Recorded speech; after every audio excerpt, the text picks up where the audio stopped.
السلام عليكم يا اساطير، عاملين ايه؟ قبل ما نبدا كده خلينا نصلي على سيدنا محمد عليه افضل الصلاه والسلام. وتاني حاجه بعتذر لكم عن التاخير في رفع الفيديوهات، وده بسبب ان قسما بالله الواحد ما عاد ليه نفسي يعمل اي حاجه من اللي بيحصل في اخواتنا في فلسطين. فياريت كل واحد كده يرفع ايده ويدعي لهم ويدعي على اللي ما يسموش. وثانيا اللي ما يعرفش ان انا حاليا بقضي خدمتي في الجيش، فدي حاجات كلها معوقات قدامي، ومع ذلك بحاول ان انا ارفع على قد ما اقدر. اما بقى السبب الرئيسي في ده شهر رمضان، وحرفيا ده اكتر شهر بيكون فيه ارباح لو نزلت فيه، لانه بيبقى مليان اعلانات. لكن ما ينفعش اننا ما نستغلش الشهر ده في اننا نقرب من ربنا اكتر، وما نستغلوش احسن استغلال. وعلشان كده انا على قد ما اقدر هنزل فيديوهات، مع ان انا مفيش دعم كبير، لكن بحاول ان انا انزل، او بمعنى اصح بحاول ان انا اخلص اللي انا بدأت فيه، لانه ما ينفعش ان انا اسيب قصه في نص الطريق. انا حاسس ان انا طولت عليكم، لكن كنت حابب انكم تعرفوا اللي هيحصل في الفتره الجايه او اللي بيمر معايا خاصه على القناه. وعلشان كده الملخصات هتكون قصيره حبتين، مش زي الملخصات التانية، لان انا مش حابب بصراحه ان انا اكون سبب في انشغالكم عن اي حاجه مهمه بتعملوها. القصه كلها لعند الجزء ال11 بتاع النهارده كلها جمعتها في جزء واحد، هتلاقوه اخر فيديو نزل على القناه، او هتلاقوا الرابط بتاعه في الوصف تحت، او هتلاقوه في اول تعليق مثبت. وبس كده، واسف لو كنت طولت عليكم مره تانية، وخلينا نبدا جزءنا النهارده.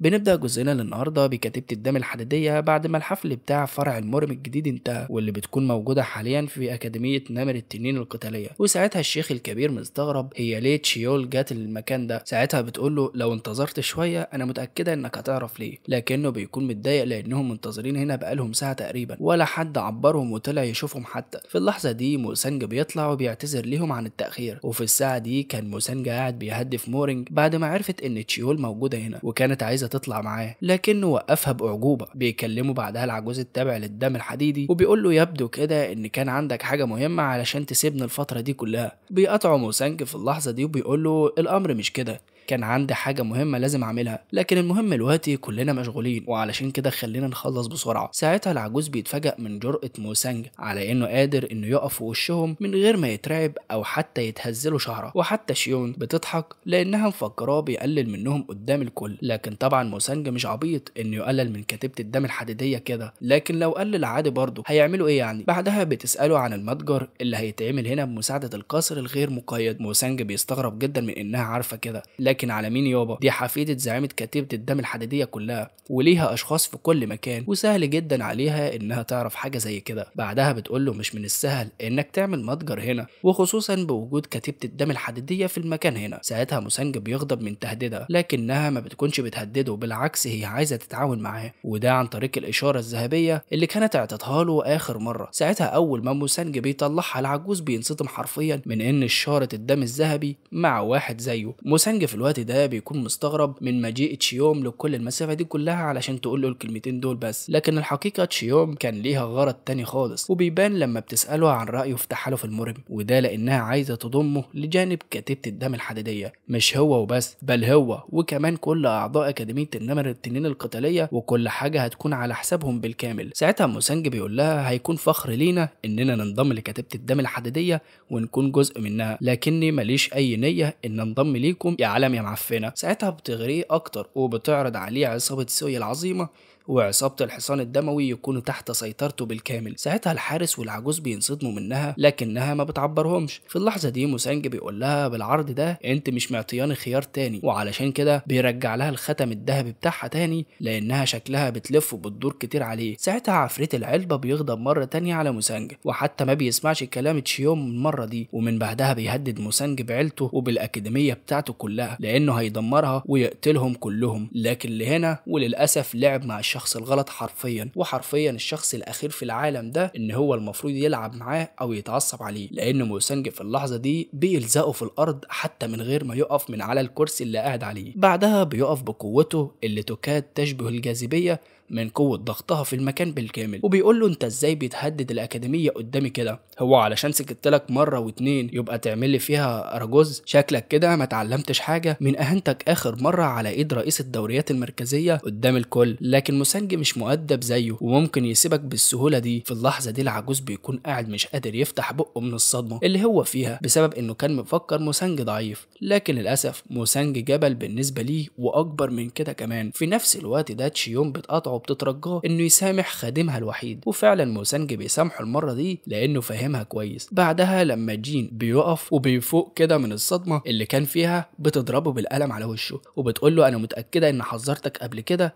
ولكن انت ما بتسمعش الكلام، لكن المره الجايه مش هيكون مجرد قلم وبس. وفعلا بيقلب مطيع مره واحده وبيتاسف منها. ومن بعدها بتقول له موسانج شكلك فعلا ما بتخافش من اي حد، لانك انت اول واحد يتجرأ يعمل كده قدام كتيبة الدم الحديديه، لكن هل فعلا انت بتعتبرنا اعداء ليك؟ فبيقول لها بعدها انا ما عنديش نيه ان اجعل منكم اعداء ليا طالما ما حدش منكم مس عيلتي باي حاجه. ساعتها تشيون بترتاح لانها مش عايزه تكون عدو لشخص زيه، وبتطلب منه انه يحتفظ بالختم بتاعها لانها مش عايزه تخرب الصداقه ما بينهم بالسبب التافه اللي حصل من شويه ده. ومن بعدها بتسيبه وبتمشي. وساعتها موسانج بيفكر في الختم الذهبي بتاع الكاتبه الحديديه وفي المبلغ الكبير اللي ممكن يجيبه من ورا الختم ده. في اللحظه دي اخواته بيدخلوا عليه وبيسالوهم هيموتوا ولا لا. ساعتها بيطمنهم وبيقول لهم محدش يقدر يمسكم طول ما انا موجود، لكن للاسف الخطر بيكسر الباب وبيدخل عليه لانها سمعت نص الكلام ومفكره موسانج بيقول تشيوم لمسته، وساعتها بتقسم انها هتقطعها بس تشوفها بس. ولما بتروح تشم موسانج بتفتكر لما شمته زمان وكدب عليها. في اللحظه دي موسانج في خطر حرفيا، بيكسر هو كمان الشباك وبيطلع يجري يهرب منها. بنروح بعدها لهيونج اللي لسه بيفكر في حاله القبائل وحاله الفوضى اللي بتزداد مع توسع الفصيل الشيطاني اكتر واكتر. وفوق كل ده في قوه غامضه بتتحرك مع قلعه الجحيم، وعلشان كده مؤكد ان السهول الوسطى هتكون في حاله حرب قريب جدا، وغانسو هتكون مركزها بالتاكيد. خد يالا تعالى هنا مش هعمل لك حاجه، وربنا ما نواقف غير لما ترمي السيف من ايدك. في نفس الوقت ده وفي مكان ما في الغابة شخصين بيجروا من شوية لصوص علشان يحموا طفلة منهم، وبما انهم كده مسألة وقت ويتم القضاء عليهم بيقف واحد منهم علشان يوفر لهم شوية وقت، ونائب الوزير يقدر يهرب مع السيدة اللي على ظهره دي واللي اسمها لكن طبعا مش هنقدر نكمل بالاسم ده كتير، فهنسميها كده اسم على مزاجنا احنا. القصة قصتنا والقناة قناتنا، فهنسميها براحتنا. دي هتتقلب لاسم بسنت. المهم يبدو كده ان في امر غاضب جدا ورا السيده بسنت الجديده دي، لانها هتكون السبب في القبض على العصابه اللي بتجري وراهم. وعلشان كده بيقف الحارس وبيظهر كل قوته قدام اللصوص علشان يوفر حتى لو شويه وقت ليهم. في اللحظه دي مورينج بتكون واقفه وبتبص لموسانج كانها تقتله، لانها ماشيه كمان شويه وهو ولا هو هنا ولا حتى اتاثر بربع جنيه. فبتعيط بعدها لانها دايما بتبعت التقارير مكتوبه للاتحاد، لكن فجاه كده بيطلبوا منها التقارير دي وكمان تحضر بنفسها المره دي. ساعتها موسانج بيقرب لها وبيقول لها ما تزعليش انا مش هختفي تاني، بس شكلك كده انت اللي هتختفي يا حلوه. المهم بعدها الجو بينقلب محن شويه ما بينهم، والمسكين ده واقف طرف تالت. ساعتها باباه بتقطع الجو اللي يقرف ده وبتقول لها مش يلا بقى ولا حجز لك اوضه معاه. ومن بعدها بيكون عندها دم وبتمشي معاهم، لكن الاخوه العفاريت بيظهروا من ورا موسانج وبيفضلوا يتريقوا عليه، وهو بيحاول يبرر ان مفيش حاجه. بس على مين يابا، ده الكل واقف وكان بيتفرج، وحتى اخواته التانيين مش راضيين يتدخلوا لانهم تقريبا كده حاسين ان في حاجه هتحصل دلوقتي، لكن برضك مش قادرين يبطلوا ضحكوا هم كمان. وفعلا عندهم حق، لان موسانج ساعتها بيقول لهم شكل كده انا ما قدرتش ادربكم بشكل حلو، وعلشان كده عندي شويه تدريبات مناسبه لكم جدا، ايه رايكم بقى نشوفها مع بعض؟ وساعتها ما بينفعهمش اي اعتذار نهائيا لان الوقت انتهى، وحتى الاتنين اللي كانوا بعاد عنهم وكانوا خايفين ان يحصل حاجه هم كمان ما سلموش منه ونزل فوقهم ضرب هم كمان. وده كله المعلم الكبير واقف بيتفرج عليهم وهو مبسوط قوي. وبعد ما بيخلص موسانج طحن فيهم بيسيبهم علشان يعمل دوريه حوالين المدينه. ولما بيوصل السوق فجأة كده بيشم ريحه دم قويه جدا، والرائحه دي منبعثه من الشخص ده، لكن الغريب ان الوشم اللي على دراعه ما شافوش قبل كده نهائيا. ومن بعدها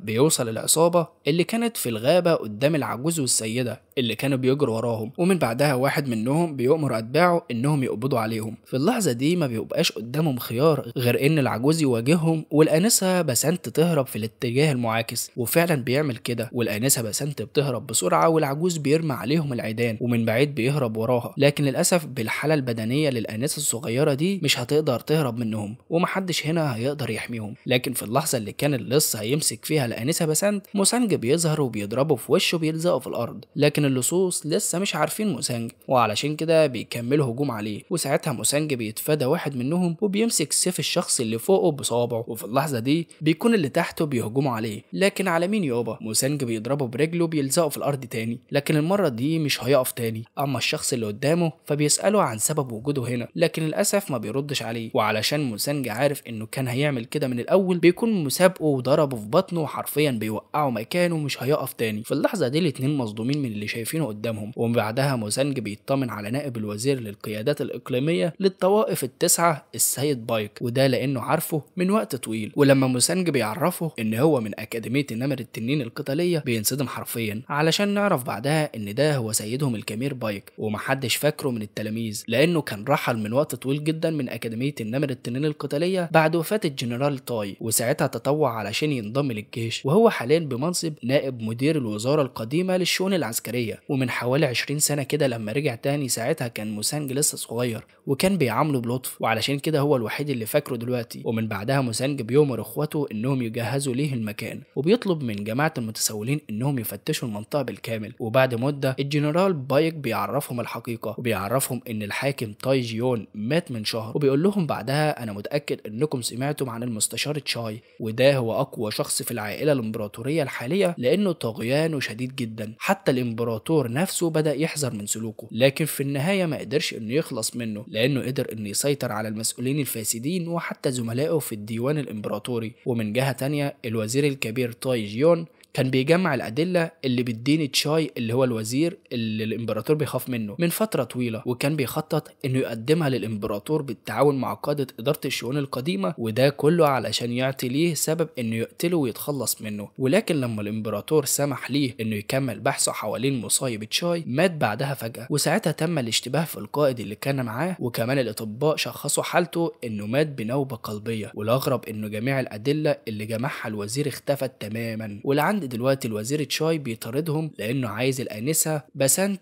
مش بايك، لانها بنت السيد تاي جيون اللي كان بيحقق ورا تشاي. وده لانه قبل ما يتقتل طلب من الانسه بسنت بنته انها تحتفظ بكل الادله وترسلها خارج البلاد لعند بيت امها. ولما الامبراطور عرف بالقصه دي طلب منها انها تقابله علشان يسمع قصتها. ولما كانوا في طريقهم للامبراطور كان اللصوص اللي هم رجال الوزير تشاي في طريقهم، وتعرضوا ساعتها لكمين. والوقت ما تبقاش غير 5 ايام على مقابلتهم لرجال الادميرال في شانشي ويروحوا للامبراطور، وبالمعدل ده مش هيقدر يوصل للقصر ولا حتى هيقدر يطلع من غنسه نهائيا بسبب اللصوص اللي بتتابعهم. ساعتها موسانج بيقول له انت زعلان ليه؟ 5 ايام كافيه جدا، لو ركبت حصانك من دلوقتي هتقدر توصل في 3 ايام مش 5 يعني. فبيقول له يا حبيبي انت ما بتسمعش ولا انت اصنج؟ بقول لك مش هقدر اطلع من غنسه، ما بالك بقى من الوصول للقصر؟ ومش عارف اننا لو قدرنا نعبر من شنشي لازم هنمر بالصحراء واكيد هنقابل قطاع الطرق هناك، والمكان ده حتى جنود الامبراطور نفسه ما بيتحركوش غير في جماعات مكونه على الاقل من 50 راجل. فبيقول له موسانج بعدها ازاي واحد من اكاديميه النمر التنين القتاليه يخاف من شويه قطاع طرق كده؟ قوم يا حاج وبلاش غلبه انا بنفسي هوصلك. بيحاول العجوز يعترض لكن العجوز التاني بيقول له انا واثق في موسانج وانا متاكد انك هتوصل بامان. وساعتها العجوز بايك بيقول له انا تسببت لكم بالمشاكل من ساعه ما وصلت لهنا، ولو في شخص اكتشف اننا هنا ممكن ده يتأثر عليكم ويهاجموكم في أي وقت. فبيقول له موسانج بعدها ما تقلقش لأن اتحاد المرم أنشأ فرع للدوريات هنا مؤخرا ومحدش هيتجرأ إنه يلمس أي حد هنا. ساعتها بايك بينصدم حرفيا ومش مصدق اللي حصل في فترة غيابه دي. وساعتها موسانج بيهديه وبيقول له كل حاجة حصلت من فترة قصيرة، ومجرد التفكير إن أي لص يهاجم المنطقة دي فده يعتبر بحد ذاته إعلان للحرب. وبعد فترة بنروح لمكان في يانج تشو، مكان موجود فيه رئيس اللصوص اللي كانوا بيتتبعوا العجوز من شوية، وده هو شيطان الذئب الاسود الذهبي لانج ماك. وساعتها بتوصل لهم ان الجماعه اللي بعتوها ورا العجوز والانسه بسنت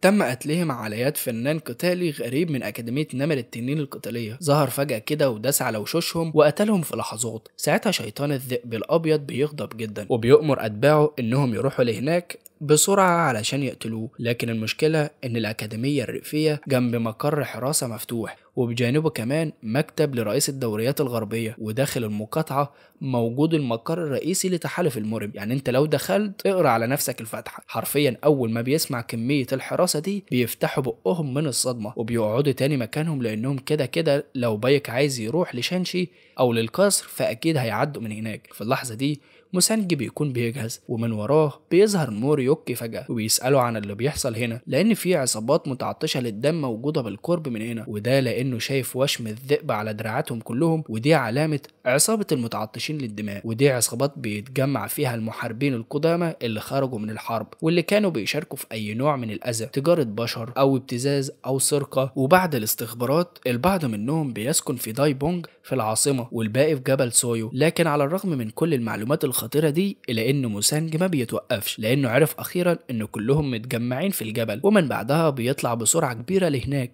لأنها هتكون فرصة عظيمة جدا إنه يتمشى شوية في ضوء القمر الجميل ده ويتحرك لعند اللصوص ويقضي عليهم مرة واحدة. ولهنا نكون وصلنا لنهاية جزئنا الجميل ده. اتمنى يكون الجزء عجبكم، ما تنسوش تعملوا لايك وتشترك في القناة لو انت مش مشترك. وبس كده، اشوفكم في الاجزاء الجاية ان شاء الله على خير. وقبل ما تطلع ما تنساش تدعي لاخواتك وحبايبك في فلسطين وتصلي على سيدنا محمد عليه افضل الصلاة والسلام. واوعى اكون سبب في انشغالك عن اي حاجة مهمة بتعملها. وبس كده، سلام.